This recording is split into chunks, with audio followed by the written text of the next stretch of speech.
On this August 16th morning as we get you ready for Patriots Vikings preseason week 2.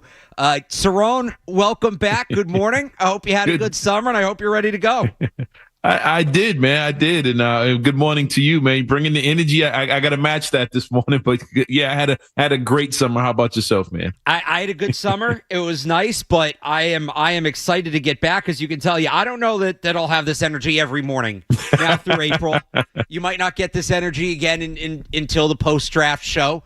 But I'm actually looking forward to this. Like, it's always a fun part of my Sundays. I can't believe this is season 3 already of this show, which is wild. And I'm looking forward to talking ball with you. Just a little bit of housekeeping for everybody before we get into it.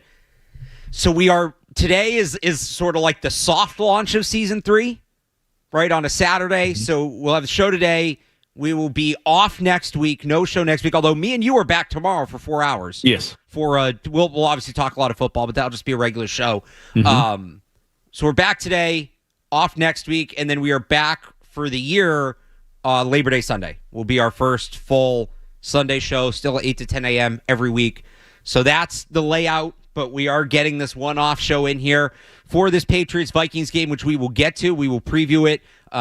We are going to have Evan Lazar on coming up at 8:20 to kind of get the news out of Minnesota, since neither of us were there at joint practices. But just big picture here to get started, because, again, we haven't had a show in like 5 months. Yeah. Our last show was after the draft. So we kind of have some stuff to catch up on. Not a ton, mostly practice stuff, OTAs, minicamp, training camp, not a lot of transactions over the summer. Just your kind of thoughts, big picture, on what we've seen from the team from the draft to now, and your biggest takeaway through the first 20-something practices of the year. Well, the first thing I would say is improvement. I think there's been improvement on this team. I think there's been improvement on both sides of the ball. I think we all know they struggled in many areas last year, but I think, with this staff coming in and some of the moves they made in the offseason, little tweaks to this roster, I think they have improved. Now, how much have they improved? Time will tell, but I think they're heading in the right direction, trending in the right direction. And I think this team, almost position for position, is better than they were last year. And we'll see how far that can take them.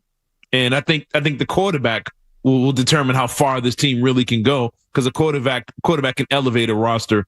Like we know they can around this league. We've seen it 1,000 times. But I think the roster, is good enough to be a borderline playoff roster. But if the quarterback is who we think he can be, if he gets to that level faster, this team can absolutely be a playoff roster. But it's about staying healthy and all these other things. But I think they have improved across the board. Yeah, I that's a good point. And some of that may be by default, right? I think some of that may be, I've talked about this, where I think the offensive line is significantly better than last year. Wow, you think it's that good? No, it's just more about where they were last year at this time than where they are now. But I do think they are in a better place. But to your point about kind of the operation and stuff like that, it's two people. It's the coach and the quarterback. Mike Vrabel has, in his staff, it's not just him, obviously, but Mike Vrabel and his staff have raised the level of professionalism. Yep. They have set a bar, and it just all looks differently. I think there's more attention to details. I think there's more accountability. I think they view the roster construction element a little bit differently than it was viewed even the last few years under Bill, and that's a notable change. And then the other thing is the quarterback. Drake May looks comfortable in the Josh McDaniels offense. That was a question. The turnovers are less. They're still there. I'm not saying I'm not totally concerned about them anymore, but there are fewer when he turns the ball over outside of the one in the preseason game, which is obviously the most visible and in the most real setting. And I'm not saying we're putting this conversation to bed yet. I'm just saying for the summer, between practices and joint practices and everything, the turnover number overall has been down, but when he does turn the ball over, it hasn't been these, like, what are you thinking? What are you doing? Yeah. What was the plan there for turnovers, right? That one in the preseason was. And the fact it came in the realest moment, I'm not saying you dismiss that, but like the pick he threw in the joint practices, he tested a window, Bobby Wagner made a play. That's going to happen. One of the ones he threw in the joint practice was off Steph Diggs' hands. Like, that should be caught. There actually, I will correct myself. There was another one in that one, the pick to Kyle Williams, where it wasn't so much what are you doing, but it was just you need to make a better decision. Yeah. But those have been a lot more minimal. It needs to stay that way. I don't think just doing that in practice is fully indicative of what's going to happen in the regular season, but he started to cut down on the turnovers, which is important, and I think it's a testament to Josh McDaniels and some on the offensive coaching staff. So those are the two things that stand out to me. Those two guys, I think, Vrabel, there's notable change from Gerard Mayo. Yeah. And then with Drake May, I think there's notable change from where he was last year so far. That has to stay in place, but that's been there. Can they be a playoff team? Some of it is, just like we talk about, I think they can get to 8-9 games because they have a weak schedule. Yep. The AFC as a whole is not very good.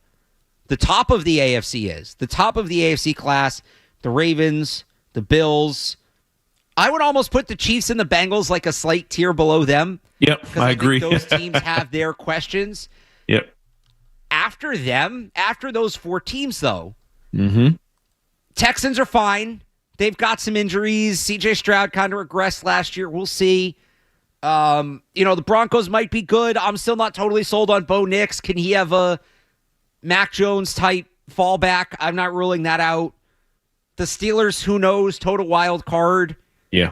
The Chargers, I will just believe it when I see it. That team has underachieved for years now.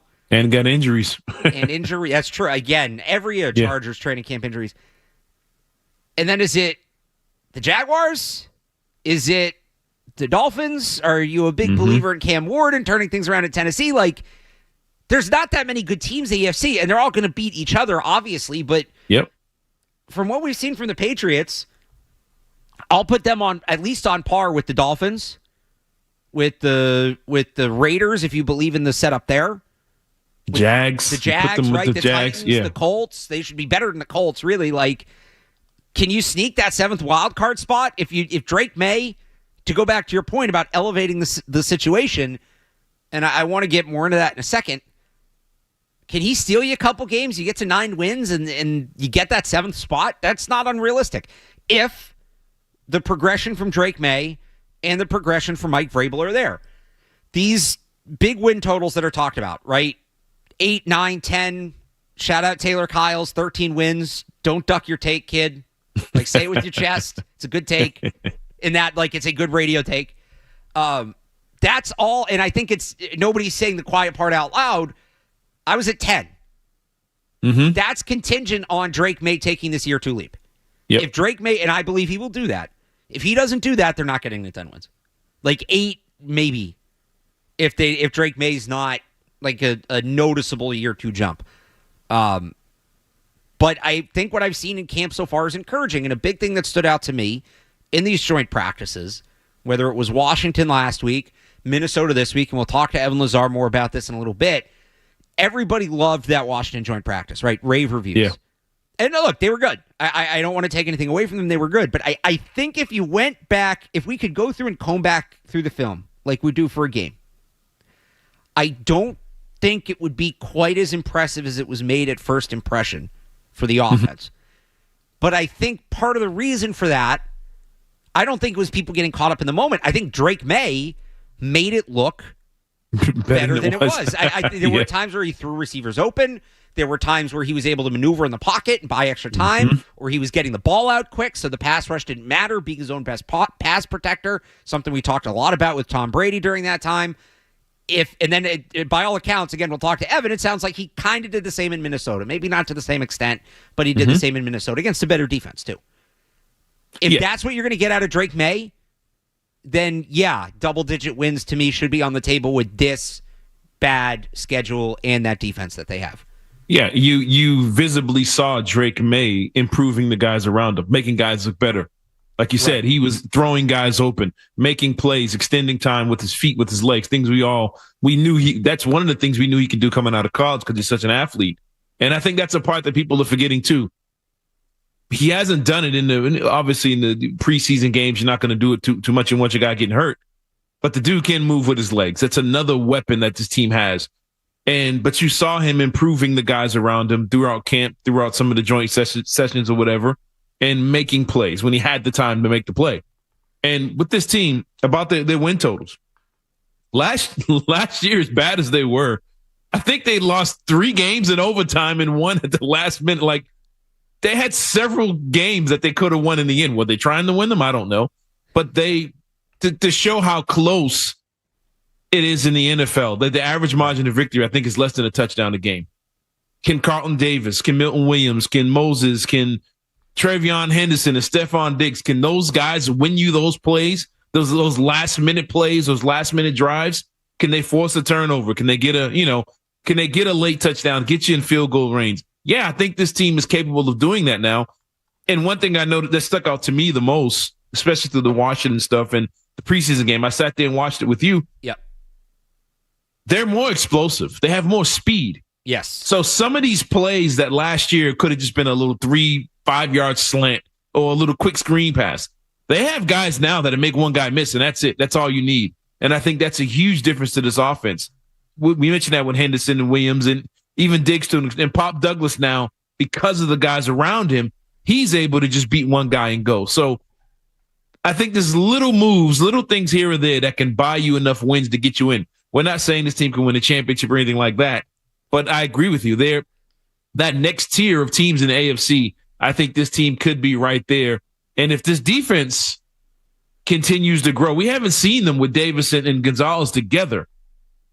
I think this defense could be the real special thing with this team and carry them as far as they need to go. One thing before we hit the break that you hit on that I think is important, and I think that was a pretty positive review of what we've seen this summer. If I had one nitpick on what I've seen and one thing I'm worried about, and it goes to something you hit on, the end of game situations. When they've run these 1 minute drill, 1.5 minute drills at the end of practice, it's been pretty ugly for the offense across the board. I think they only have like 3 or 4 scores in those situations all summer. One of them was an unbelievable catch by Kayshon Boutte on the sideline. Like, you can't, nothing against Kayshon Boutte. No receiver is going to make that catch every time. Like, he's not Megatron. Sorry. Breaking news. And then the other was a Hail Mary to Kayshon Boutte in Minnesota the other day. Yeah, yesterday. Yeah, 2 days ago. Yeah. Like, that's one area where I do worry about it a little bit. And then in the joint practice, right? Drake May throws the interception, the got to have it situation. We saw it at times in games last year. The ability, the clutch. Yeah. The defense, I don't worry about as much. So you kind of painted that with the defense. Can they get you the stop at the last minute? That I actually feel a lot better about than compared to last year. Yeah. Right? If you're up 3 with the minutes to go and the other team's driving, I trust them this time. I trust the defense in that situation. If you're down and you need a score, I'm not even going to say might. I think just objectively, that's been the biggest struggle for the offense this summer, is those situations. So if we'll see how much the starters play today. Mike Reese did report this morning the healthy starters are expected to play. He didn't give any qualifier for that. I'd like to see Drake May run a 2-minute drill at the end of the half. I think that would be a very valuable rep if they can get it. So we'll see. So that's the big picture for the summer. Obviously, the big story this week, the Patriots were in Minnesota for joint practices. Evan Lazar of Patriots.com was there. Boots on the ground, eyes on the field. We'll get the lowdown from him next. Off and running on Sports Hub Sunday Kickoff Saturday edition. Stay tuned for more Sunday Kickoff on the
How are we doing?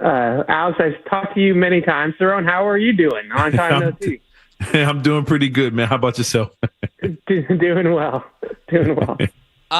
Big picture, Evan, your takeaway from the 2 days in Minnesota. It sounded like the Patriots won one day, lost the other. Was it a successful trip so far? Yeah, I would say it was a successful trip because you get that tale of 2 days, I think is the way you put it, Alex, and I think that's a good way of putting it. They really won the first day, maybe took Minnesota by surprise even a little bit, and then on the second day, the Vikings tightened some things up and were the better team out there on Thursday, and that's good, right? You don't want it all to be perfect, and we were actually talking yesterday a little bit about how that was really maybe the first blip of adversity. I don't want to call it adversity; it's a little strong for a day of practice, but first little blip of adversity for Mike Vrabel and this team, and it's good to see how that goes. You have a really good week against Washington. You kind of win that practice, and then you blow them out in the game, and then you win the practice on Wednesday. So to have that down practice on Thursday, I'm interested to see how the team responds here today in the preseason game. The question I have about the joint practices is, what defensively did they look like they could compete with Minnesota? Because you hear stories about these articles about what J.J. McCarthy did, and was he carving them up and all this other stuff. How did they look defensively, and do you think that he would have looked as comfortable if Gonzalez and Davis were out there together? Yeah, it's a good question about Gonzalez and Davis. Like, we'll never know that. And now the Vikings could say that Justin Jefferson wasn't out there for them, right? So you have that. And that's been in the back of my head, too. Not that if Gonzo was out there, you'd like to think that that's sort of a wash. But at the same time, Justin Jefferson might be the best wide receiver in the entire league. And J.J. McCarthy had a day on Thursday against this Patriots defense without the best wide receiver in the NFL on the field. So that does give me some pause there. But I would say with McCarthy, the biggest thing that I saw on the Thursday practice was him hunting certain matchups against certain Patriots defensive backs. Like whoever was covering T.J. Hawkinson seemed to have an up and down week, and then Marcus Jones, J.J. McCarthy just kept on putting the ball in places where Marcus Jones couldn't get to just from his height and his reach, standpoint or limitation. So I would say that this time of year, like it's pretty vanilla in terms of scheme and game planning. Like it wasn't like they came into this practice and like had this like week-long game plan for T.J. Hawkinson, right? They just kind of lined up who they lined up across from him. But at the same time, with this coaching staff, I still don't have a great feel for how they're going to match up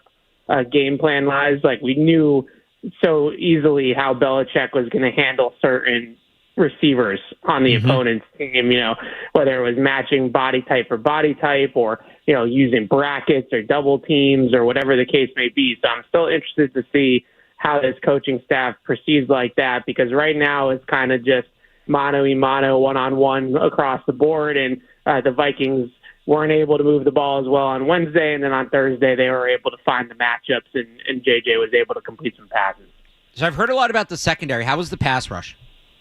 The pass rush on day one was really noticeable. Milton Williams in particular had a really big day, and then the pass rush on Thursday, it was good to start, and Christian Barmore was back in team drills on Thursday, and he had 1 or 2 sacks right off the bat in team drills. And I remember talking to Deuce and my colleague Mike Dussault, and him being like, hey, it was kind of like we picked up where we left off on Wednesday, and it looked like they were rolling again on defense. And then all of a sudden, McCarthy started to find a rhythm as practice wore on Thursday. So I would say the pass rush was pretty good for the most part. That was probably the most impactful part of the week for the Patriots.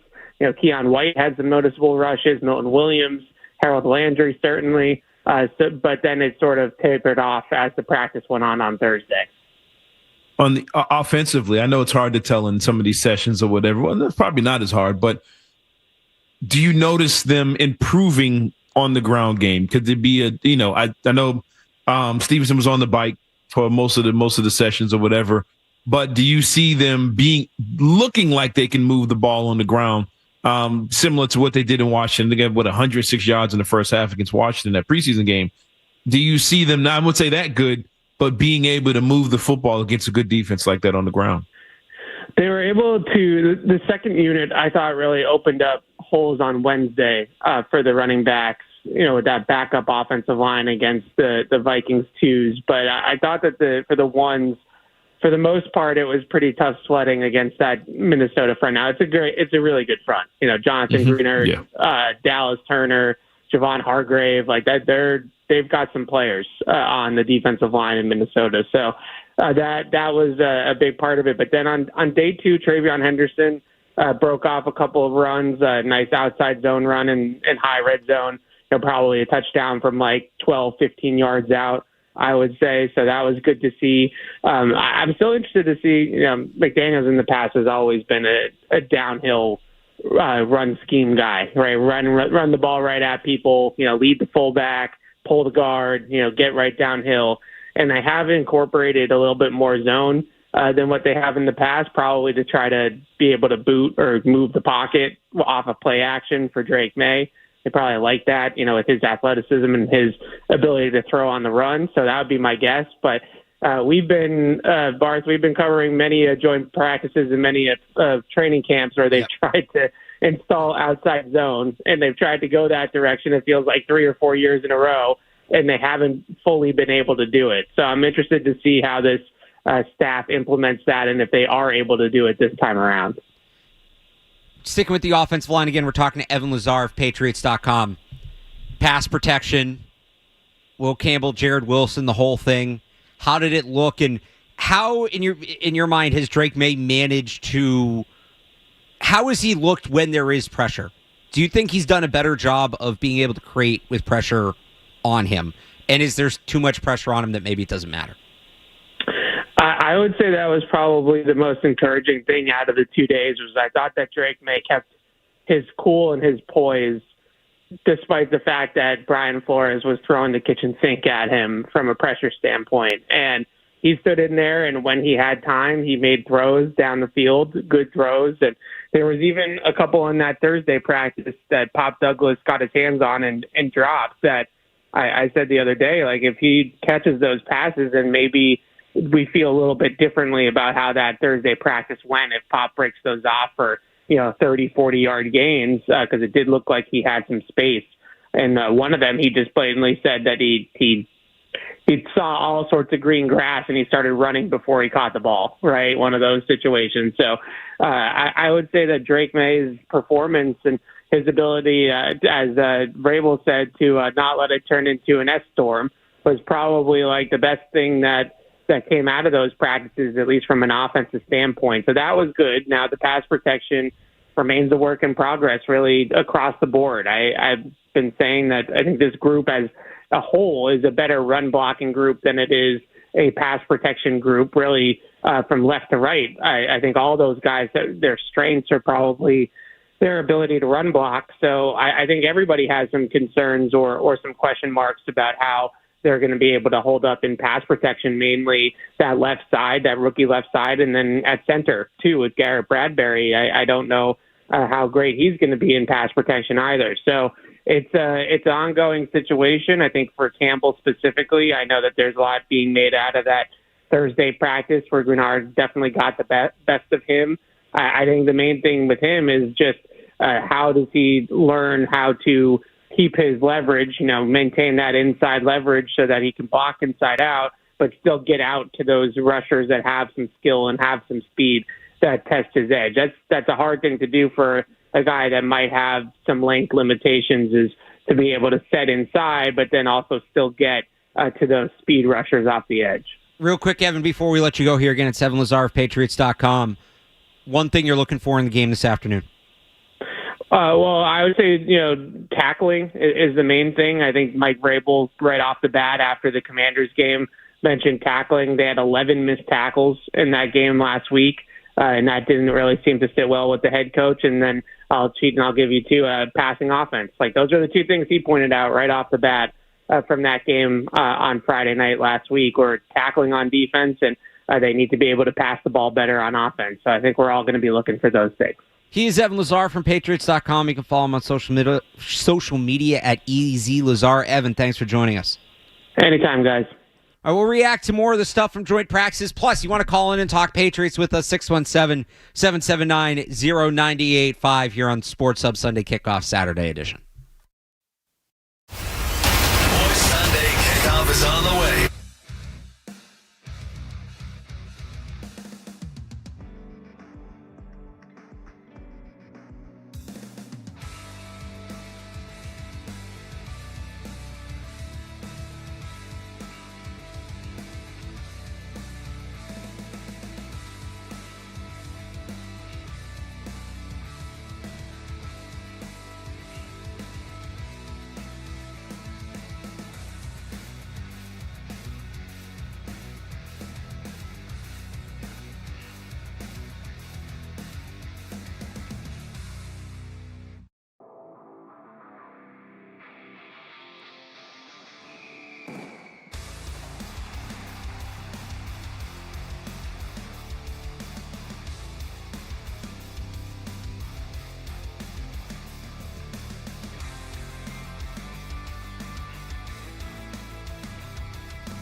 blocking group than it is a pass protection group, really, from left to right. I think all those guys, their strengths are probably their ability to run block. So I think everybody has some concerns or some question marks about how they're going to be able to hold up in pass protection, mainly that left side, that rookie left side, and then at center, too, with Garrett Bradbury. I don't know how great he's going to be in pass protection either. So it's an ongoing situation. I think for Campbell specifically, I know that there's a lot being made out of that Thursday practice where Grenard definitely got the best of him. I think the main thing with him is just how does he learn how to keep his leverage, maintain that inside leverage so that he can block inside out, but still get out to those rushers that have some skill and have some speed that test his edge. That's a hard thing to do for a guy that might have some length limitations, is to be able to set inside, but then also still get to those speed rushers off the edge.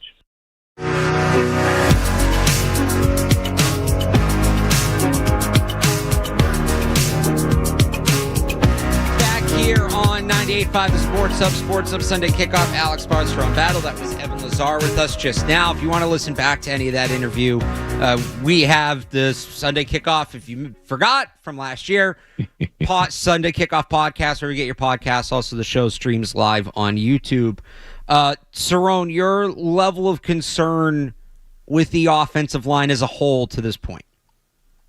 Not as bad as it was last year. Like you said, they look better because they're probably not the 30th best offensive line in the league. They're probably up to around 19, 20, maybe.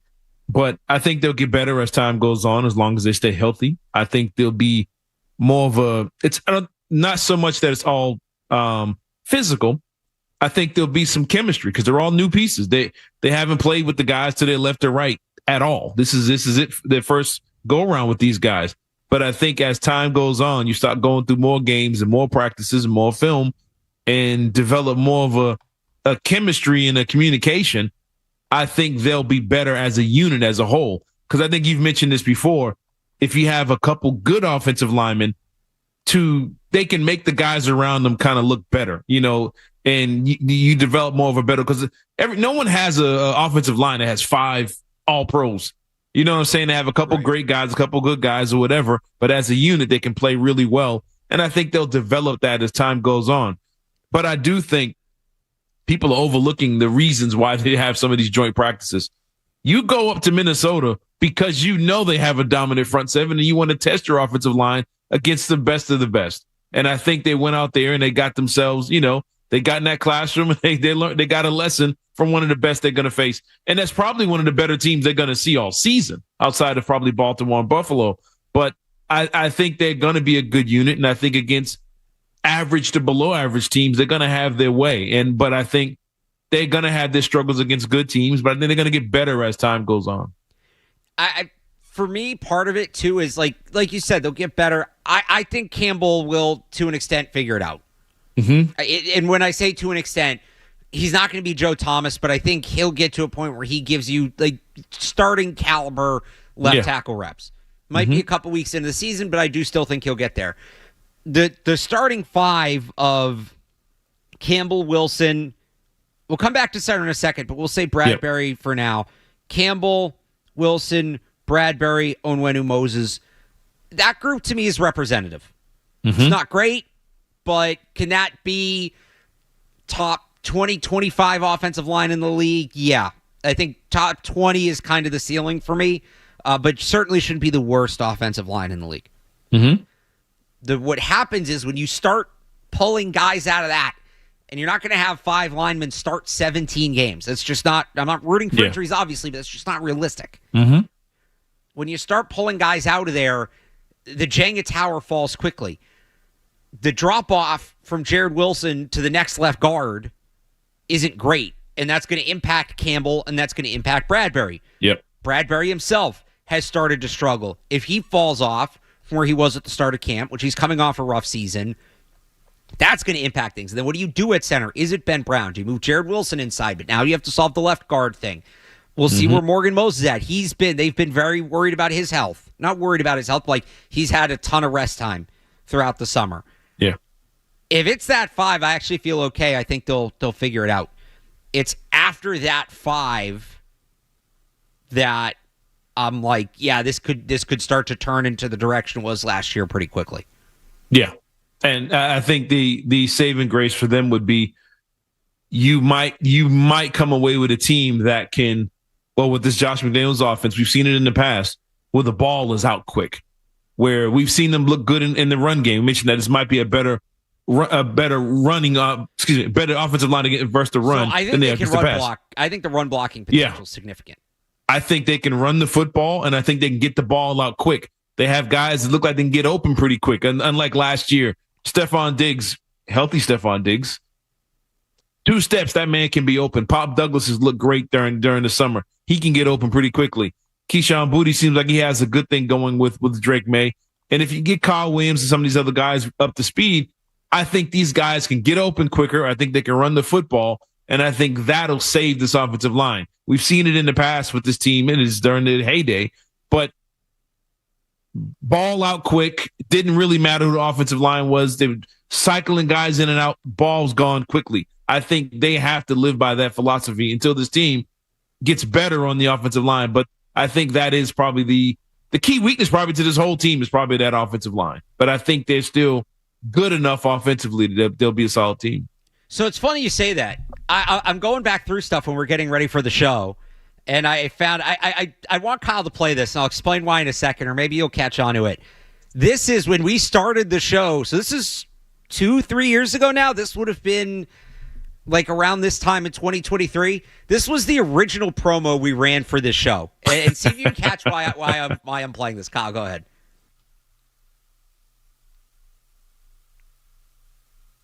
Do we have it? Yep. Here it is. All Sunday with a bowl of Captain Crunch, you're not kicking off your football Sunday. If anything undoes this offense, it's not going to be the quarterback, it's not going to be the coaches, it's not even going to be the receiver. Tune in today for Sunday Kickoff with Alex Barth and Cerrone Battle. This tackle group scares me. 2 hours of football talk to get you ready for game He's day. going to get killed every week. Stay Kickoff with Alex Barth and Cerrone All right, you Battle. stop there. Sitting Stop there there. like, oh, Jones got to be better. Are you serious? That was 2 years ago. And maybe it's not the tackle group, it's the offensive line as a Still whole. the offensive line, yeah. We're still having the same conversation 2 years later. I just, so hopefully they can tie it all together, and you use this week, to your point, while you have these joint practices, you use this week to kind of look at what went wrong and tighten it up and improve it. I think today's going to be a big day with the starters playing to get a look at what that might look like. But it's still a factor. It's still the line is still the big unknown with the offense. If we're Real quick, go ahead. No, real quick before we take a break, a question for you. I guess you answer on the other side. Is across the NFL? Yeah. Is the offensive line the slowest or the hardest thing to turn over on an NFL roster now? I would say there's a talent shortage of offensive linemen. I think that there are not 32 human beings on the planet who can play left tackle at a starting caliber level in the NFL. Mm-hmm. So I think I actually think it's one of the easier positions to scout and identify. I think the bust rate on the offensive line is actually lower than some other positions. Mm-hmm. I think it's simply finding that talent is hard. Yeah. It's just a supply issue.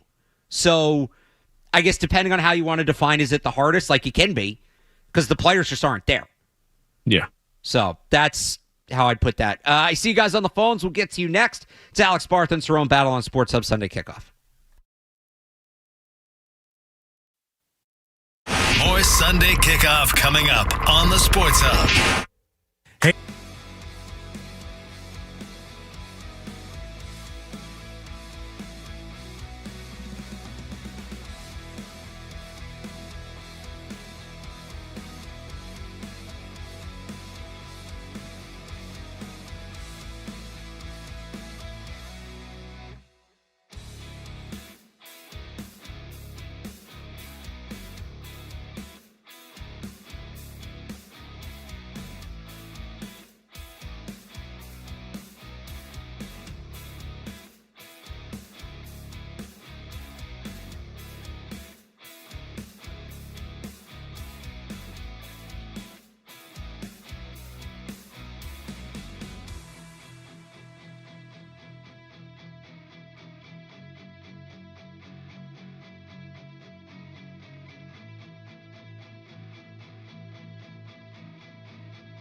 At the goal line, right foot on the goal line. Henderson takes it straight ahead. Travion across the 20, 25 with a seam and a cut right past the 40. Slips a hit to the 50. Only the kicker down, run to the 30, to the 20, to the 10. Goodbye! Touchdown, Patriots!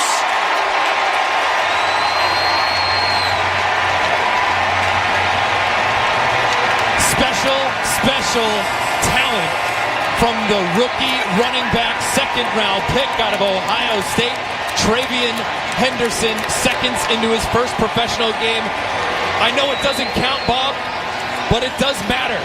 And to have that kind of success this early in the preseason, not only for Henderson, but for that special teams unit, people have to be fun. The biggest thing you're looking for this game today, I should say, what was your biggest takeaway from that game last week?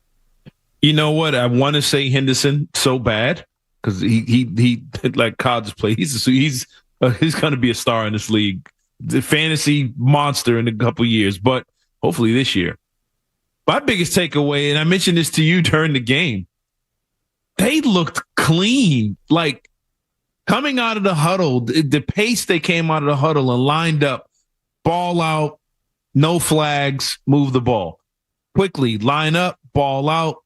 Everything seemed clean. I didn't see the holdings. We didn't see the, I mentioned last year that preseason game against Washington where they had 4 straight. They weren't lining up correctly. Excuse me. For 4 or 5 straight plays, and Zoe lost his mind. Yeah, Chukwuekorfor was too far off the line of scrimmage. I forget exactly. With illegal formation. Illegal formation. There you go. Over and over and over again. Then you saw, center position, Drake May got blown up, I believe, his first play of the game, his first snap in the league. But I think they just looked like a clean operation on offense. And it carried on, not just from the first unit. For most of the game, it was like, okay, they look like a professional team out there. And I thought the quarterbacks were kept clean. I thought the ball was out. Now, I thought that Dobbs could have been a little more accurate with some of his throws, but other than that, it looked like a clean operation. It looked like a respectable team that knew what they were doing, where they were supposed to go, and they played a pretty clean game. And that's pretty surprising for a team in their first preseason game with a new staff and a bunch of new players.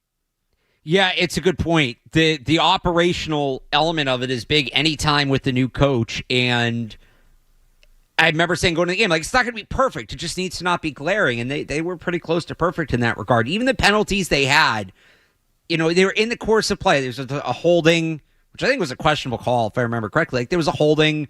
I think they had like a pass interference or something, which, like, obviously you don't want those, but over the course of it, you're not going to play 17 games, however many snaps, without getting a couple penalties. Yeah. Those are going to happen. It's the avoidable ones. It's too many men on the field. Yep. Illegal formation, false start, delay a game, right? Those sorts of things, are having to burn timeouts to avoid those penalties. That's all avoidable. That it's a fair ask to not have that. Yep. Holding is going to happen from time to time. That's just life in the NFL. You certainly want to minimize it, but it's not fair to expect zero. It's almost fair to expect zero, like you line up correctly. Yeah. Right? So I do think that was notable. All right, let's go to the phones. Ken in the car. Ken. Hey, guys. Appreciate what you do. Love the show. Thank you. No problem. I just wanted to point out and wanted you guys' thoughts of heading into the Minnesota game today. I know it's only the second preseason game. Travion Henderson, as you guys alluded to, he could be a fantasy big guy eventually. But I want you guys' opinion on what role he's going to have in this offense, and do you see him surpassing Stevenson maybe midway through the year if he starts struggling like 2024? I just wanted you guys' thoughts on that. Thanks for the call, Ken. So with Henderson, as it relates, I think he said like if he'll be relevant in fantasy there, right? Did he say that, or did I imagine that? No, you were just saying same thing I said. Like, hopefully he'll be good. This year, be a fantasy monster. But yeah. So I think the thing with Stevenson is it's going to be he's never going to be a volume guy. He shouldn't be a volume guy. Part of the reason he improved so much last year at Ohio State, he had some injury problems his first 3 years. That was the big knock. Yeah. And then they go out, they get Quinshon Judkins in the portal. They split carries. and Henderson becomes much better. He's not a guy you want having 20 to 25 touches a game. The real number is probably closer to 15, but he's going to give you a lot in those 15. He can be a really explosive player. Ramondre Stevenson is more the body blow guy. He's the volume guy. He's built better to handle that. I think what you'll have is the setup like they've had in the past with Josh McDaniels. And we all know under Josh McDaniels, usually running backs are not very fantasy friendly, even if they're good players. So I think you're going to see Ramondre Stevenson on early downs, and then I think it's going to be TreVeyon Henderson and long situations, third down, 2-minute drill. In terms of surpassing Stevenson, he might end up playing more snaps some weeks. I don't think there's going to be this big definitive shift pending an injury where like he's suddenly the workhorse back. I don't think either of them are going to be the workhorse. Yeah. I think you're probably looking like a 60-40, 55-45 kind of split and then I think the number I gave on the radio this week was like Stevenson's usage rate in the high 40s, Henderson's usage rate in the low 40s, and then Antonio Gibson mixing in there as well. Yeah, and I was going to bring up Gibson. I thought Gibson played a pretty good game too the other day, but I think you're going to need that balance from those guys just for them to make it through the season. It's a long season. You still play in New England. You're going to need to run the ball as times go on and get cold. Good to have an Ohio State guy out there who can handle that, but I don't want to see Henderson getting that many touches. I don't want to see this kid getting hurt. I think he is best used, I wouldn't say as a specialist, but you're James White. I think he's your Kevin Falk, Danny Woodhead. I think he's that kind of guy, but he might be more explosive than those guys. But I think I would rather him be that third down type of back. If he can turn out to be a Darren Sproles for this team, I'm all for it. You don't want Sproles to get more touches than Tomlinson. You just want him to be that guy out there in the passing game and in some key running situations where he can be explosive. But I don't want to see him getting that many touches as the season goes on. All right, let's do we have this other call, Kyle, or am I good to take this call? Yep. All right, let's go to I can't see the name on it. I think there's some with the phone screener, so you'll hear the beep. Tom, there, of course. There we go. It clicks in as soon as I say that. Tom in the car. Tom, what's up? Hey, not much. Two quick comments. I love Vrabel's approach about taking advantage of bad football, right? And now flip it. Make sure we execute so we don't perform bad football. So I think there's a little bit more to that, which I love. And then I'm just going to hang up and listen to your thoughts. But are you concerned about the linebackers? Spillane's a nice player, but people are talking about him like he's a part. I think he's more of a piece. I'm just a little concerned about the supporting cast. Curious to hear your thoughts. Thank you. Thanks for the call, Tom. On the linebackers, I'm relatively high on Robert Spillane. I think, he's not Fred Warner, but I think for what the role they're going to have him in is, he'll be solid. I think my bigger concern is what's after him. Like, if you lose him and he's playing a very physical position, Jack Gibbons is a different sort of player. We'll see. Like, Christian Ellis is a coverage player, and I think Christian Ellis is a good situational player. I don't know that he's going to thrive in that. Like, there are some parts of Spillane's role that I think he can do well, but I think there are other parts where it would be a noticeable drop-off. We'll see if Shalani Tavai ends up making the team. He was playing a good amount before he got hurt, but he's been out for a while. Yeah. And maybe he's somebody who ends up on IR. So I guess if you want to call me a believer in Robert Spillane, I wouldn't object to that. Next week we'll talk or in 2 weeks when we're back, we'll do our little quick college football draft preview. I have a couple guys on that list I'm watching that I'd really like to see in that role in the Vrabel defense, but Spillane can handle it. Like, again, I think he's a good player. I do worry if he misses time.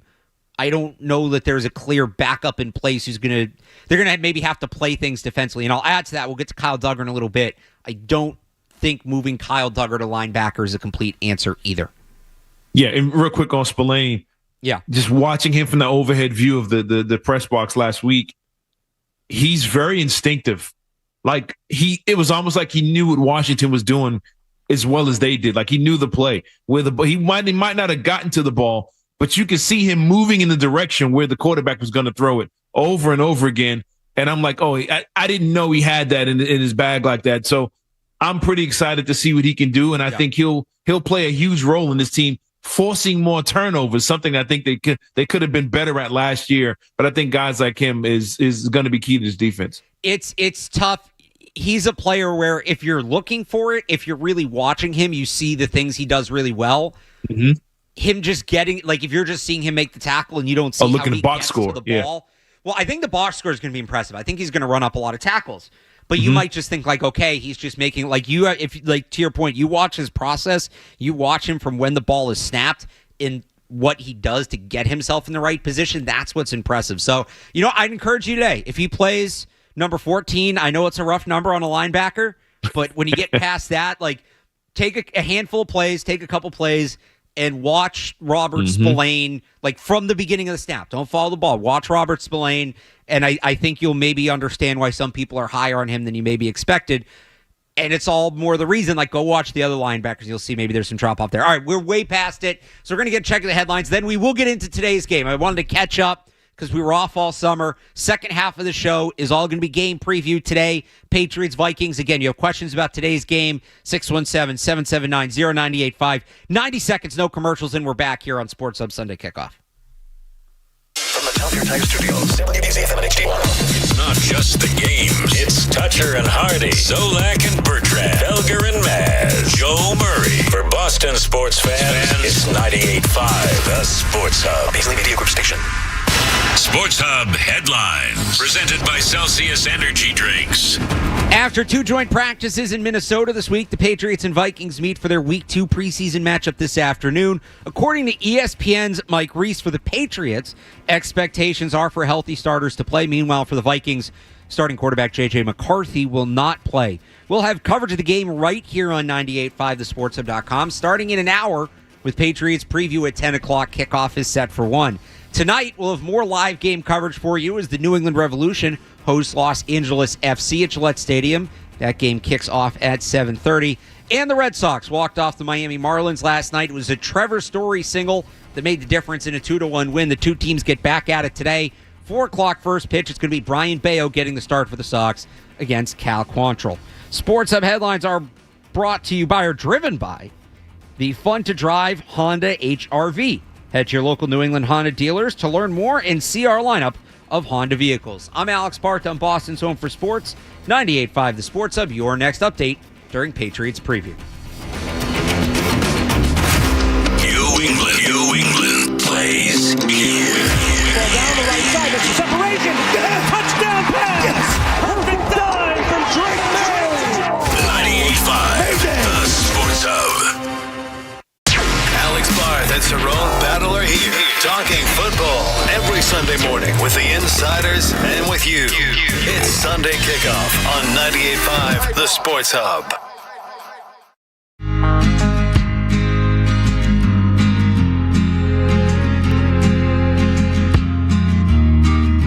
Is this good news by Shabuzi?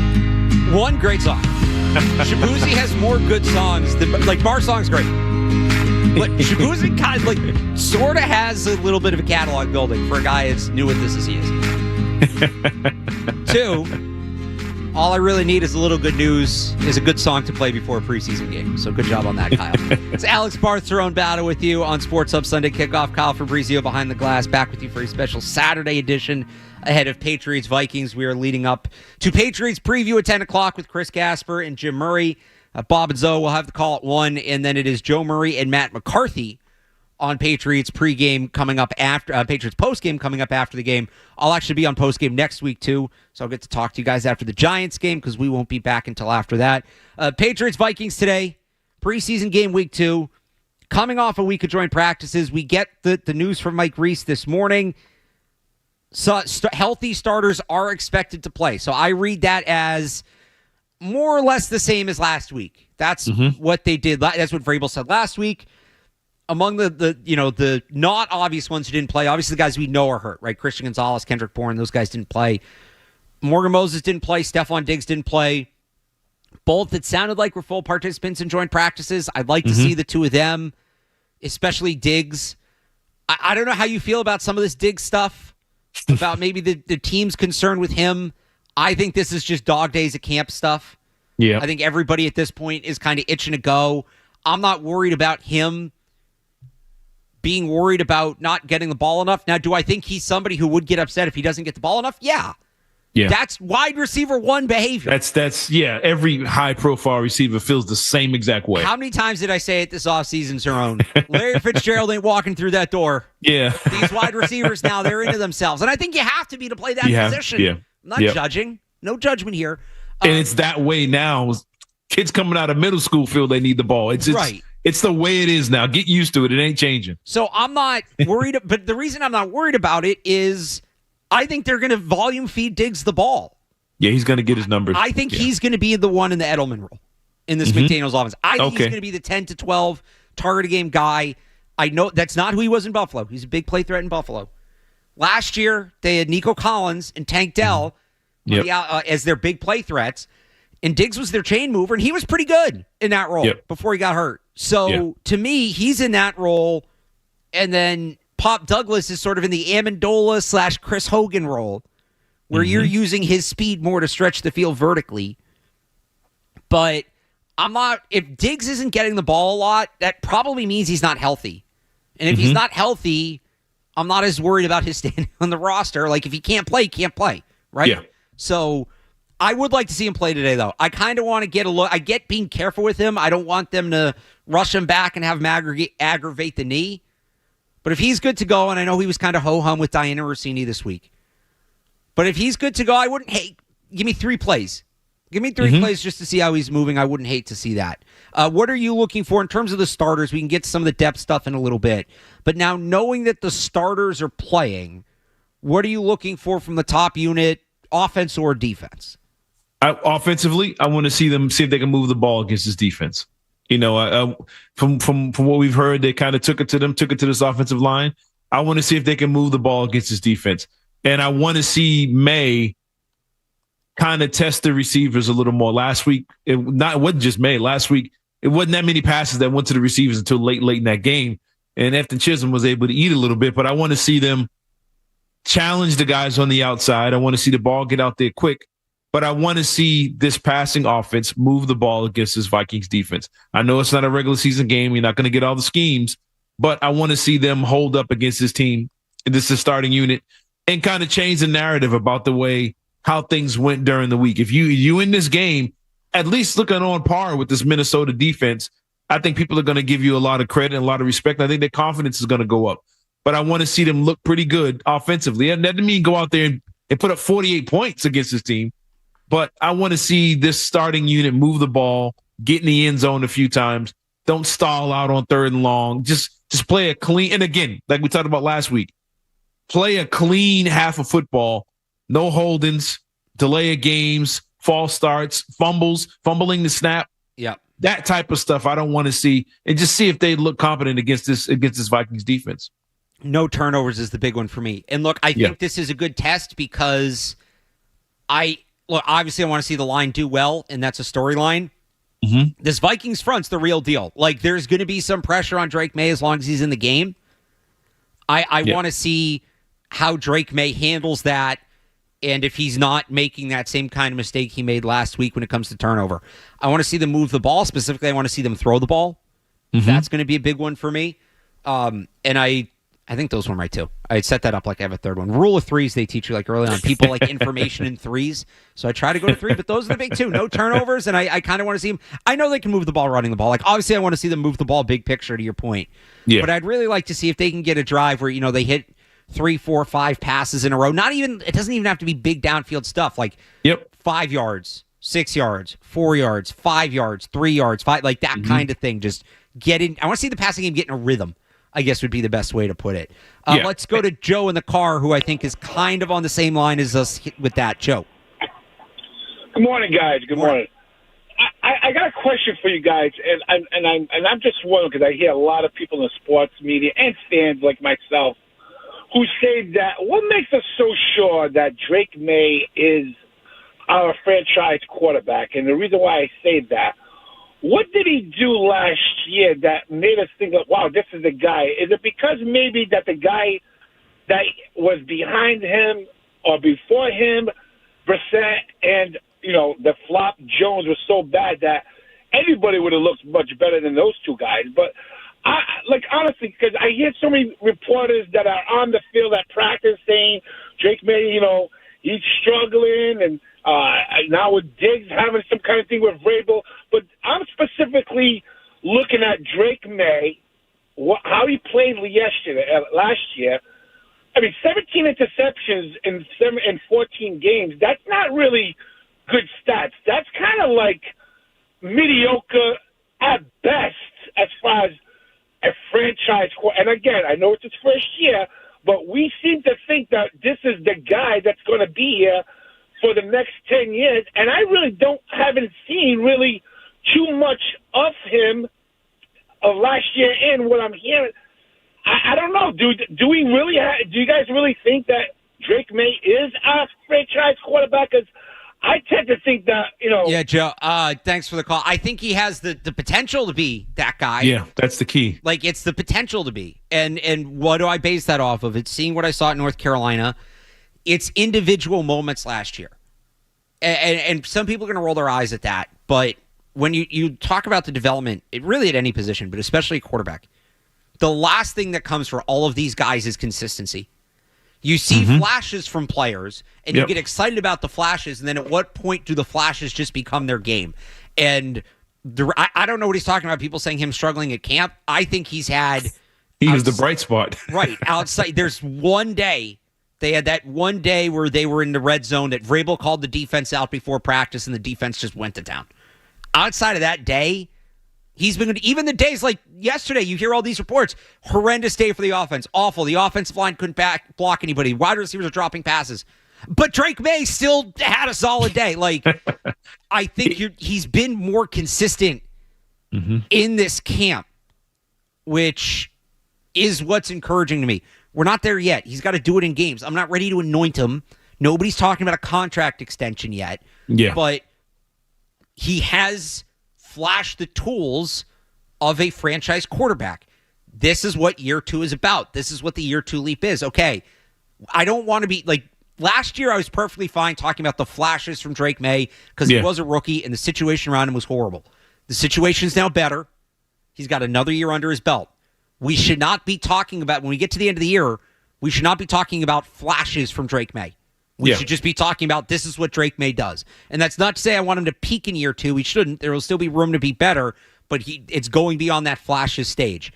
That's where you get the franchise quarterback talk. If you believe he can get beyond that and some of those flashes become more regular, then he's your guy because he does have some very significant, very enticing tools.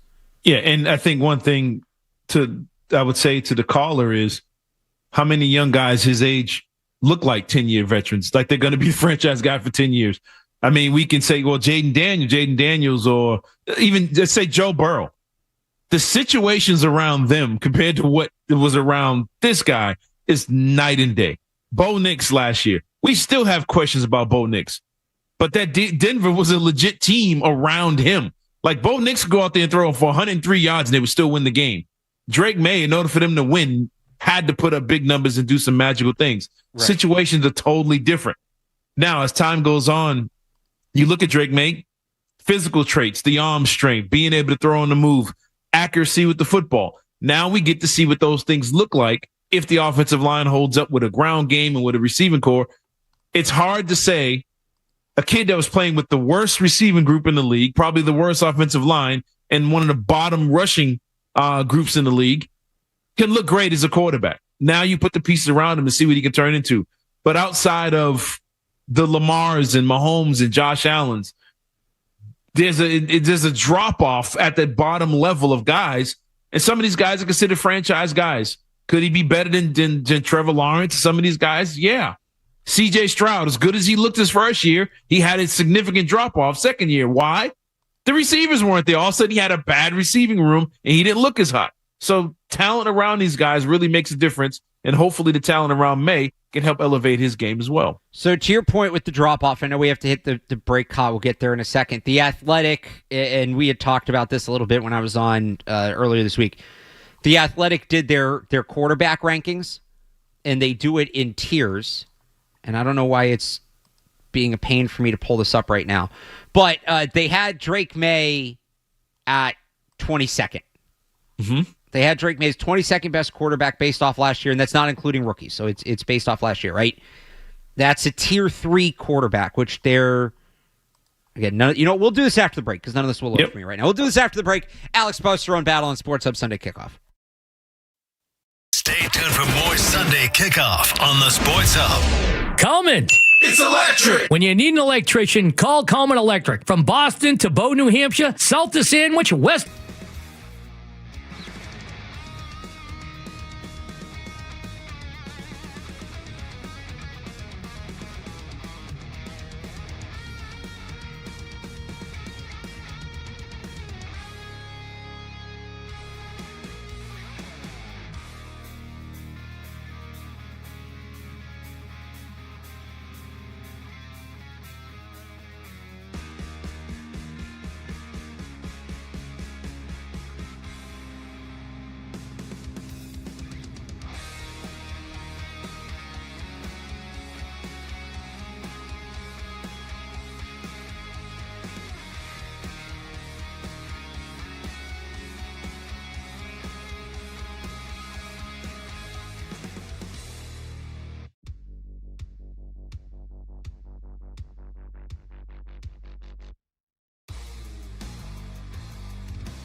the right side. There's some separation. And a touchdown pass. Yes.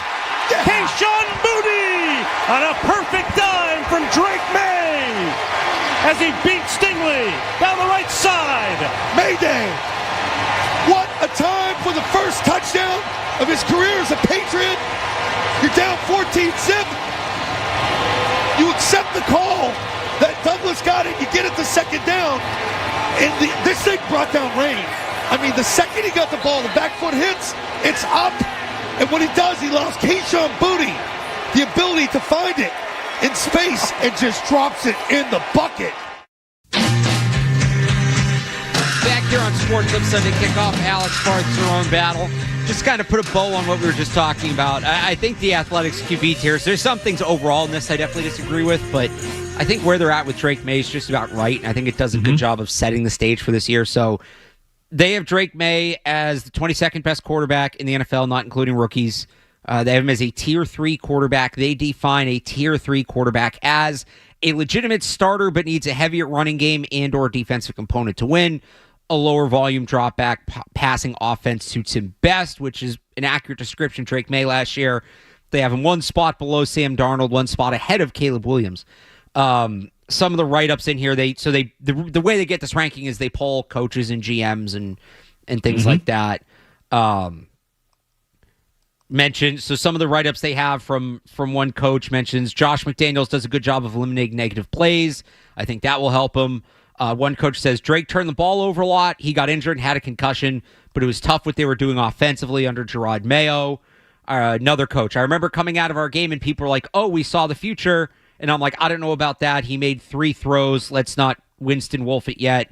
And then another evaluator, his team was so bad, Vince Lombardi couldn't have gotten that team any more wins than they got. May has promised. There's talent. There's ability. And one more that I thought was good. The person leadership and ability to run made him good as a rookie. He can ascend pretty quickly if he starts to hit progressions. So there's still warts in his game, right? I think he's been better under pressure so far this camp, which is encouraging. The turnover number obviously needs to come down. But when you look at him in these rankings, again, I think 22 is fair for where he was last year. The bottom Tier 2 quarterback they have, their Tier 3 is pretty big. It's 11 quarterbacks. Okay. Their bottom Tier 2 quarterbacks are Dak Prescott, Jordan Love, Brock Purdy. That feels attainable for Drake May in year 2, based off what we saw in year 1. Yeah. Will he get there? We'll see. But like the gap from, so their top 5 are Mahomes, Burrow, Allen, Jackson, Stafford. That's their Tier 1. Jaden Daniels at the top of Tier 2 at 6. Then you go Herbert, Goff, Stroud, Hurts, Mayfield. Like it starts to get muddied. Yeah. The gap between quarterback 10 and quarterback 20 is not that big. How big is the gap between Baker Mayfield and Geno Smith, right? Yeah.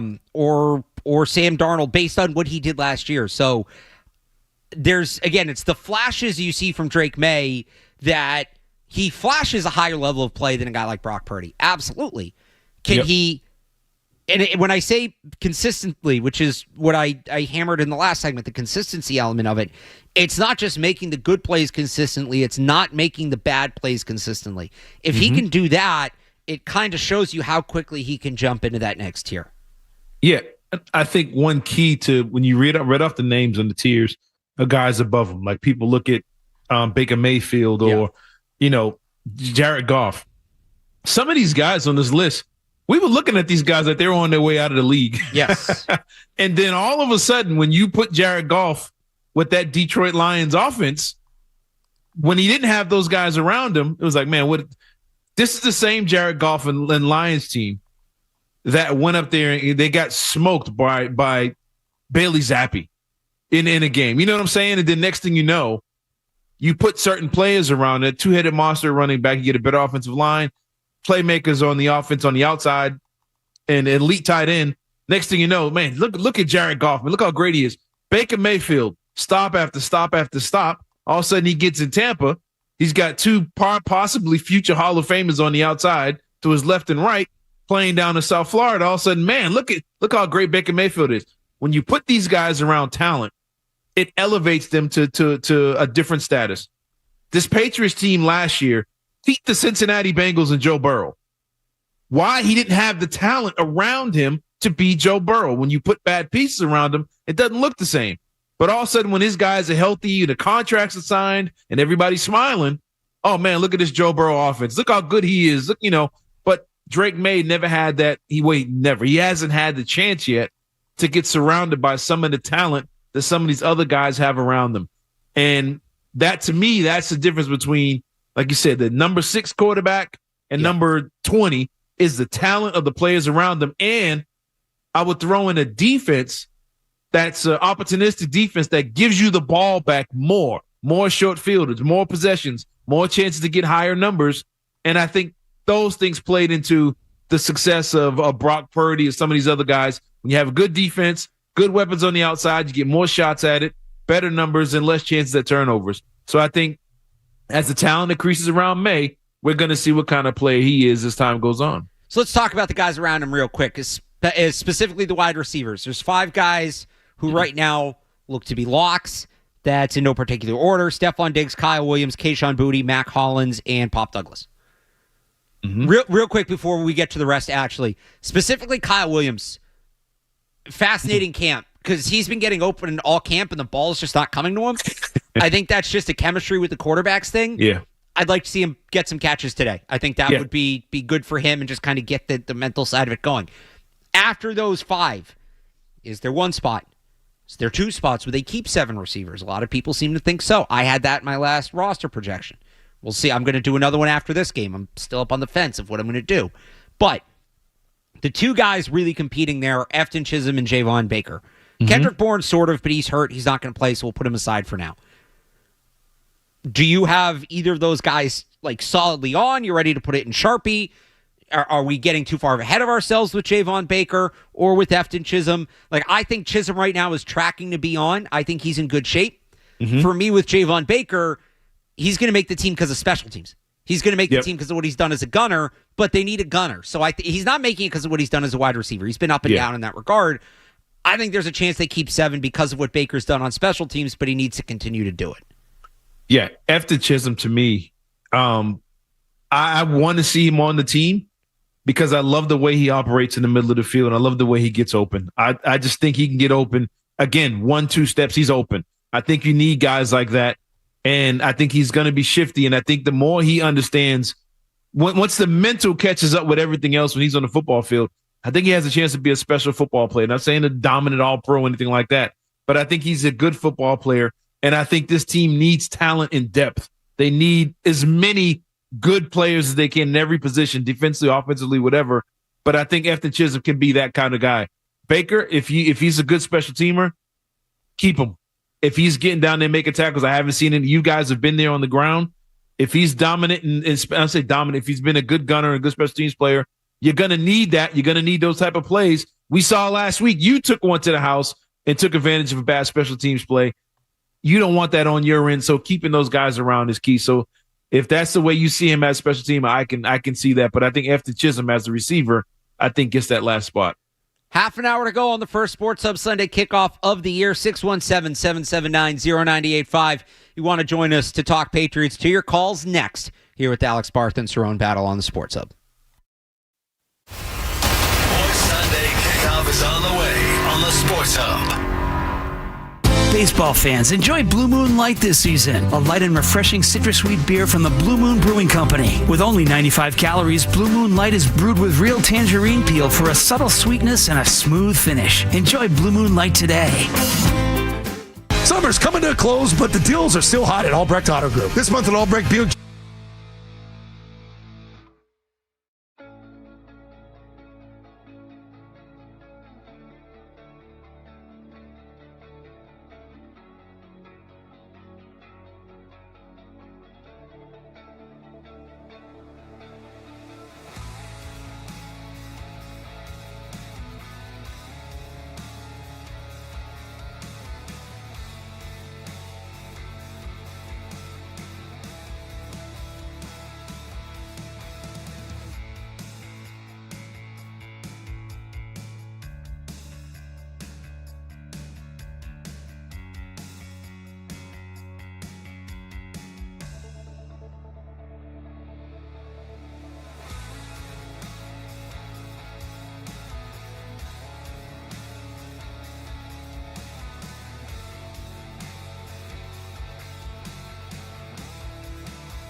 making sure that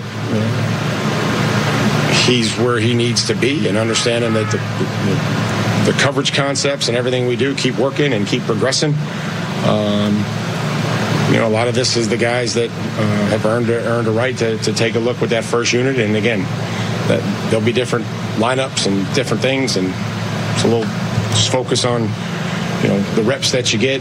And right now that his attitude's been great, and he's had a long recovery in the off season. So just he's been out there and just continue to get better and work. And I think the more that he practices, the better he's going to feel, and the more that it's going to translate onto the football field. The player who's going to get cut, use him like a bubble player, use him like a backup. Do you keep a $14 million backup? How's he going to handle that? Is he going to? It feels 50-50 to me at this point, Cerrone, whether or not he's on the team. Where are you at with Kyle Duggar, and what are you looking for from him today? I'm looking for him to make a play. I'm looking for him to be active. And I want him to play like a guy that feels like he's on the bubble. I mean, if they jump on the pile, do something, make yourself, stand out. And I think that's where he's at now. But you've heard conversations about him being moved around or whatever, and not playing out of position, but putting him in a position to succeed. And I think that's one thing I want to give Vrabel credit for if he pulls this off. And that's, a head coach's job is to put you in the best place to succeed, the best position to succeed. And if he can find a role for Kyle Duggar outside of what we all thought he could be in that safety position, and he turns into a successful player somewhere else, all the credit to Vrabel and the staff. And I think they want to keep him around. I think they feel he's a good player, but maybe the guys ahead, just the younger guys or whatever, just outplaying him at this point. But I think this team needs depth. I don't want to get rid of him because the drop, like we mentioned, with Spillane, the offensive line, and the other positions. This is what happens when you were a bad team last few years. There's a significant drop off from the starters to everybody else. And I think if you keep Duggar around, at least you have some depth in the secondary. Okay, our fallback plan is Duggar to come off the bench if someone else gets hurt. I don't think that's a bad thing. So I think because of that, he sticks around. And I think a lot of it is contingent on his attitude, like you mentioned. If he's like, all right, I'll accept my role, a lesser role in this team or position change, whatever it is, if he accepts it and has a good attitude about it, I think he's going to be on this football team. But he has to play like a guy that feels like his job is in jeopardy. All right, let's roll through some calls real quick. Al in the car has been holding on patiently. Al, good morning. Yeah, good morning, guys. I want to touch on, completely agree, Alex, with your offensive line point. The depth is really the concern there. I think they're fine with the starting five, but Bradbury goes down, Moses goes down, Campbell goes down. That's when it could get dicey. And one of the things that this team did so well in the Brady era and when McDaniels was here the first time was the screen game.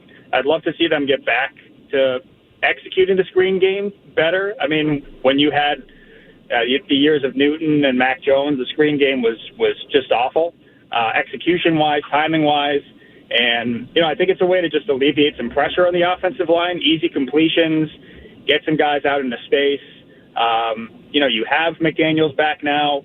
And I would think, a question on that is, when they do run screens, it would seem to me they'd want to run them to the left side, behind guys like Campbell and Wilson, as opposed to, a guy like Moses doesn't seem like a screen game tackle to me, given his age. So I just think that's an added element to the offense that we haven't really seen in a while. They've been very predictable, very vanilla. And I just think, going back to the Brady days, that's one thing they did so well with a well-timed screen, catching defenses off balance. And it's just the third dimension this team has not had in a while. It would seem to me now you have some of the pieces to do that. Travion Henderson, obviously, is a guy that when you get him into space can make plays. I just would love to see that wrinkle back in this offense. Thanks for the call, Al. I do think the screen's going to be a factor in the offense this year. I think they have a couple of really good screen players. Travion Henderson and Demario Douglas are the first two that stand out. Kyle Williams had also said he made a point going into the last college football season of being better after the catch, so that's something to watch. McDaniels had an interesting answer earlier in camp about how tough it can be to practice screens in settings where you can't tackle. Yeah. So that's kind of an interesting thing. I don't think that's I think that's something that you might see them hammer today and against the Giants when the starters are in, because it's a really good, and they did it against Washington with mixed results, but they did it. It's a good chance to practice those. Randy Providence. Randy on Drake May. Hey, good morning, Alex. How you doing today? Good. So I was calling in about the Drake May ranking primarily. Being in the tier 3, I think, is appropriate right now, and I think the number one stat that I see that makes it appropriate is 0 fourth quarter comebacks or game-winning drives. And I understand the team wasn't great, but like a couple of the QBs on the list that do have those, Anthony Richardson, Gardner Minshew, Mac Jones, these guys weren't surrounded by a whole lot of talent, but they at least managed one, at least, game-winning drive, fourth quarter comeback, something where, the quarterback just puts the team on their back and says, I'm not losing this game. And Drake May does not have that moment yet. And I think that's the real difference between moving up into the tier 2, where I think they defined it kind of like sometimes you win because of the quarterback, but it's not going to be every time, essentially. Yeah. And then I think, like, schematically, I think a lot of the issues with Drake can be or might be solved schematically. And I think we saw that in the Commanders game, where it's like they were getting the ball out really fast, right? I think his time to release, from snap to release, was something like 2.46 seconds or something, which would be top in the league. And that's going to help with the sack number. And if you're just getting rid of it short to open areas in the field, kind of take what the defense gives you philosophy, you're going to take care of the interception number. One question I had for you guys is Keon White. I hadn't heard much about Keon White in Minnesota. I'm really expecting or hoping for a breakout season for him. And it's hard because he's going against, our offensive line, which isn't great, and they're not pass protectors on an island type of tackles, really. So how did you guys hear that he fared out in Minnesota against their tackles? Thanks for the call, Randy. A lot there. I just want to go back to something you said about Drake May. It's those late game comebacks. Mm-hmm. But this isn't to excuse him. It's actually the opposite. That is the most broken stat in football. You can kick a field goal at the start of the fourth quarter, right, to take the lead, and then roll off 3 more touchdowns, and you get credit for a fourth quarter comeback. All the more reason Drake May should have one. They're much easier than the stat makes it sound. That is my big picture concern so far in camp. I have my concerns with the offensive line and some other things, obviously, but like big picture, they have struggled in the 2-minute and 1-minute drills throughout camp and struggled. It's not like it's been back and forth. I'll say it's been up and down, and it's been up and down. And that's usually my translation for bad. No, there's really hasn't been any ups. The 2-minute drill's been bad. I hope he gets one today. Cerrone, your thoughts on Keon White heading into today and heading into the season? Well, I want to see Keon White. I want to see him become a Pro Bowl level player. I think he has the physical tools to do it. I want to see more out of Keon White, not just today, but for the rest of the season. He talked a tough game with the whole Will Campbell thing when they first started going head to head. And it's like, we got questions about Campbell, but we also have questions about you. Can you perform at a higher level? And I want to see more consistency out of him. He went a long stretch last year without getting to the quarterback. And I think he can't have that this year. This defensive line has to wreak havoc and get that ball back in the offense's hands, strip sacks, whatever. And I think he's the young, explosive guy on that D-line. And I think he has to be that for this team, and he has to be a playmaker. If it starts today, so be it. I want to see him do something defensively. Today, they're not going to have all their weapons. Minnesota's not going to have their best guys out there. But I want to see him be a playmaker on this defensive side, because I think that's something they drastically need. One more quick call before we hit the break. John in the car. John. Hey, the news about Duggar being on the bubble really, really pisses me off, because I think the guy's been used wrong for the last 2 or 3 years. They got him in the Pat Chung role where he's just glued on tight ends, and that could not be any more opposite of what he does. The guy can't cover a tight end for the life of him. Kyle Duggar should never be more than 5 yards away from the line of scrimmage. And one of the things is him and Jabril Peppers are really redundant. Yes. In today's NFL, you're seriously telling me you can't find a way to get both of those guys on the field and not have Kyle Duggar just being man coverage against tight ends? Because I can't do another NFL season of watching him get beat by 35-year-old tight ends. Thanks for the call, John. So yes and no. In some systems, you can make it work with the two safeties. It's tougher in this one. I agree. Kyle Duggar's been misused. They have been sorely lacking that true deep safety since Devin McCourty left, and it's been rotating him and Peppers, and I think they've both been misused at times. Right now, Jabril Peppers is the better player. The other thing here is, I think Kyle Duggar is still bothered by that ankle injury or something. Like, he's not moving the same. Whether it's physical, whether it's mental, it's probably a little bit of both. He's not moving the same as he was, and that was such a big part of his game when he was playing so well. The elite, what he was doing at an elite level was read the quarterback, recognize what's happening, trigger, and get to the spot. Yep. And if you're a step slow, whether it's mental or physical, it completely changes that sort of role. So I think it's like it. Yes, he was used wrong. There might be the right way to use him. There's other elements now that make it tougher to get him on the field. So yeah, and I think what you said, that step is key. The difference between a Pro Bowler and everybody else is one step. Is a half step. And if you lose that half step and you already want that guy to begin with, now you look like, oh, maybe, like the caller said, get him close to the line of scrimmage, get him in the run game, whatever. But now you have to wonder, does he have the size to not get caught in the wash or some of these running plays or whatever to move around with the big bodies? And if he's dealing with an ankle, is he going to have the leverage to get in there and make plays in the backfield in the run game consistently without being in some serious pain? So it's a tough spot for him to be in. But I do agree, they need that safety back there that can play that deep coverage and get to the ball. Like you said, like Devin McCourty, whatever. I'd rather him back there trying to do that than being closer to the line of scrimmage and trying to defend tight ends or trying to be a factor in the run game with his current size and the way he's moving around physically. We'll wrap it up next here. Alex Barth and Cerrone Battle on Sports Hub Sunday Kickoff. More Sunday Kickoff coming up on the Sports Hub. It's High Octane in Manchester Harley Sign and Ride event. No cash down needed. Rates as low as 1.49% APR on select Harleys. Save thousands on interest at High Octane in Manchester Harley. Under credit on new 2024 Lowrider ST, Lowrider S, or like 3 models.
Wrapping this up here on Sports Hub Sunday Kickoff.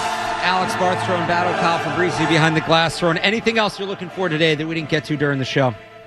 No, once I found out McCarthy's not playing and most of the offense is probably not going to be out there, I wanted to see what the defense does, but you can't get a true judge of them against this offense without their key guys.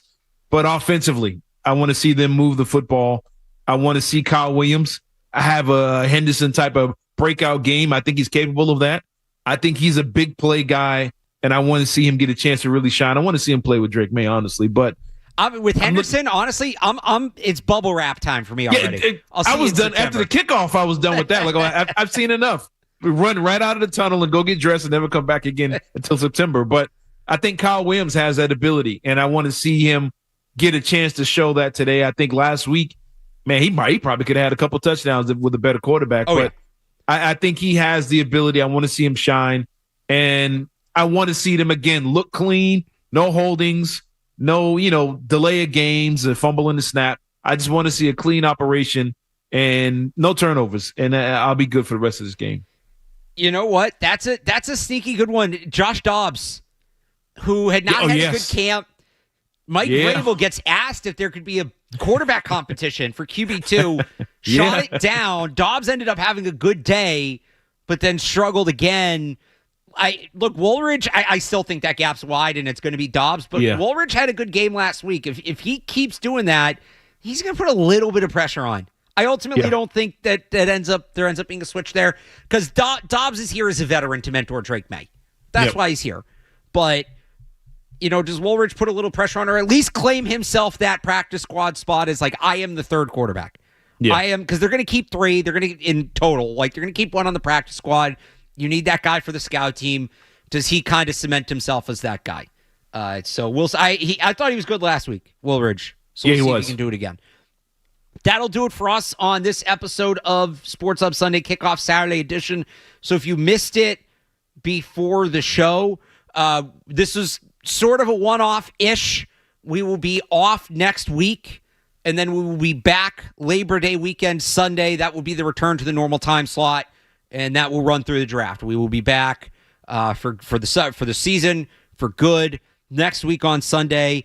In the meantime, if you missed any of this show, you want to catch up on it, you can check it out on the Sports Hub YouTube page. The full episode streams there. We also post it as a podcast wherever you get your podcast. Sports Hub Sunday Kickoff. Cerrone and I will be back tomorrow. Oddly enough, so it's funny. Usually during the summer, when this show's off, we do a couple shows together, and it's like, oh, hey, we can talk things other than football. We didn't end up getting one of those shows this summer until now, the day after a preseason game. But talk of football. We will have 4 hours for you, 10 to 2 tomorrow. Mostly football. We'll talk some Celtics. I do want to get some Red Sox. I do want to get a couple Celtics takes from you as well. I'll also have more post-game reaction on 985thesportshub.com. There will be a new Patriots Hub podcast with myself and Matt Dolph either tonight or tomorrow. You can find that, again, Sports Hub YouTube page or the Patriots Hub podcast, wherever you get your podcasts. I just want to say also real quick before we wrap up, I had a ton of people reach out to me over the summer. Hey, love the show. When's it coming back? First of all, I truly appreciate that. I do. I love that you guys tune in every week. I love that this show has become a part of people's daily routines. If I don't answer, I promise I'm not trying to be squirrely. I don't know. Like, sometimes I don't know, and I didn't know this was happening until last week. Yep, so same here. I feel weird messaging people and being like, I don't know when my show is on. So I kind of default to not responding. But if I don't respond, it's because I don't know. But I now know we were back today, and we'll be back Labor Day weekend. So we'll talk to you then. Coming up next, we got Chris Gasper, Jim Murray, Patriots pregame. We've got Bob Sosi and Phil Perry on the call from Minnesota at 1 o'clock. And then we'll be Joe Murray and Matt McCarthy wrapping things up. Got you fully covered all day here on 98.5 The Sports Hub. So until tomorrow for Cerrone, for all the Sports Hub Sunday Kickoff people, until 2 weeks from now for Cerrone Battle, Kyle Fabrizo, I'm Alex Barth. Thanks for tuning in, and we'll talk to you next time. Enjoy the game, everybody.